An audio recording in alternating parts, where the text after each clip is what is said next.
Action. Okay, to explain the classes and object, I'm gonna use string this time.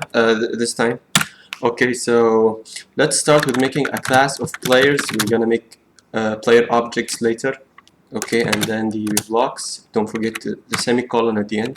Okay, so in the private part of the class, you're gonna include his age. Let's suppose age and his name. Okay, cool. Then at the public side, we're gonna work with the default constructor, parameterized constructor, and the destructor. First, let's start with the default constructor, and it includes the same class's name followed by those brackets and the bracelet brackets, okay, which are the blocks. Okay, you've done the default constructor already, and you do this so you can actually make the parameterized constructor, which is this one. It expects a string of n and an integer of a, okay, and the value of name is gonna be n, or you can say the n that we're gonna pass in later in the main function, it's actually name, which is a private attribute, and the age, the value of age is a. We're gonna pass a in the main function later, okay, and you've done this is called parameterize, or the arguments. When you have a constructor that has an argument, you call it a parameterized constructor, and I'm gonna write its name, and then the definition, of course. Okay, that's it. Parameterized constructor. Sounds cool. Now the destructor that actually deletes what's next, or makes or terminates any constructor that could be built. And of course it contains the name followed by the normal brackets and the bracelets. Good. Now we're gonna create a function called getName, which when we make an object later in the main function, we're gonna access this function to display the name. Okay, of course it expects nothing, and it only displays the name. The name is name and line. Okay, so next comes we get the age. It expects nothing, and it only displays the age. The age is age and line. Okay, so next in here we're gonna call the class and make an object named Messi, and to pass his name and age as we did in here, this is the use of the parameterized constructor. Let me just make its name constructor, and here destructor. Okay, so in Messi we're gonna pass first things first. We're gonna pass the string n, which is name, the value of name, and then let's pass his name Messi, and then we're gonna pass his age, which is an integer. I don't know, maybe it's 34, around 34, and then don't forget the semicolon. If you run and display, it's gonna display nothing. You know why? Because here in the implementation we did nothing. If we said, for example, damn dude, although you passed a string and integer of Messi and 34, it displays damn dude. Why? Because the implementation in the blocks, you chose to display damn dude.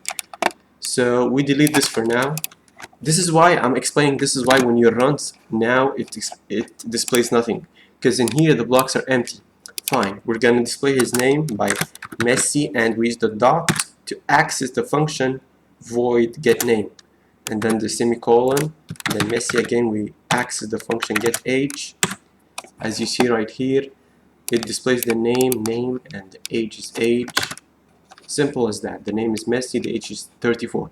You can make shorter way just by deleting those functions, and in here the implementation, you write cout, the name is name, and the age is age, and line.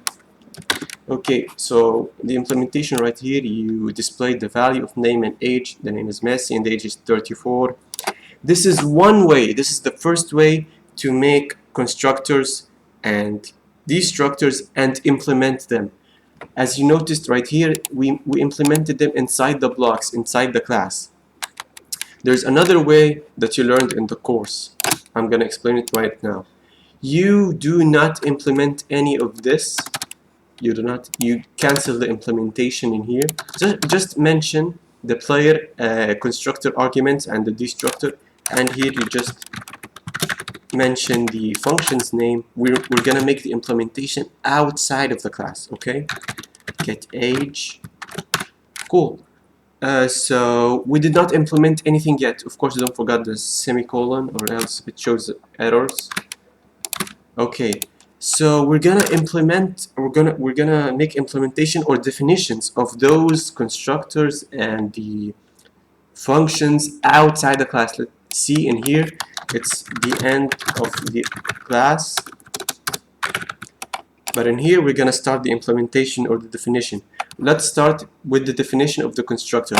You mention the class's name followed by 2 colons, and this is called scope resolution. You actually do it to you ask the class to access the constructor. How to access the constructor?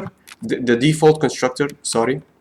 Just player empty brackets and then the definition. The class accessed the default constructor, which is empty and it defines nothing.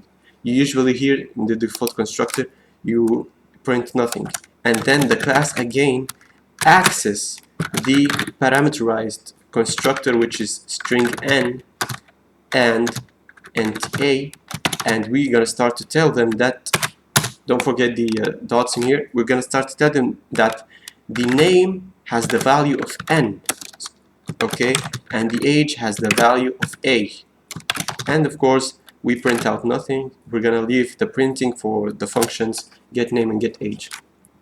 Then you ask the class one more time to access the destructor player, which is expects nothing and prints nothing, or you can say here the class is terminated by the destructor, okay, but it's preferred to left empty. Fine, you made the class to access the constructor, the parameterized and destructor. Now you're gonna make the class again access those functions to define them and use them later, okay. So the function void of the class player is gonna access get name. It expects nothing, and it prints the name is name and line. And the second function tells the class to access get age, and it tells the age is age and line. Good. Now we created an object named Messi. We passed n and a as for name and age. It prints nothing, and now we're gonna access Messi dot get age, get name first, and then Messi dot get age. Let's hope there's no errors. Okay, what's the error? Oh, I forgot to end line. Okay. The name is Messi, the class is 34, and of course the destructors comes at the end, and it says here the destructor, that class is terminated by the destructor. This is the two ways that you use constructor, parameterized constructor, the destructor, and the functions, and how you implement them. Okay, this is the end of the class, of course, and the implementation comes out of the class. I showed you how to define the things inside a class and outside the class. We still have the move constructor, and we still have the copy constructor. The copy constructor is sort of like player Ronaldo, and then you want to say Ronaldo is equal to Messi. Okay, this is a copy constructor. You're copying Messi to Ronaldo, which is another code I'll explain later, but the basics right now is to repeat this video again, see how I did implement and define the constructor and the functions inside the class, and then I made a scope resolution to access those constructors and functions again to define one more time, but outside the class. I hope you understood. If you have any doubts, just comment now.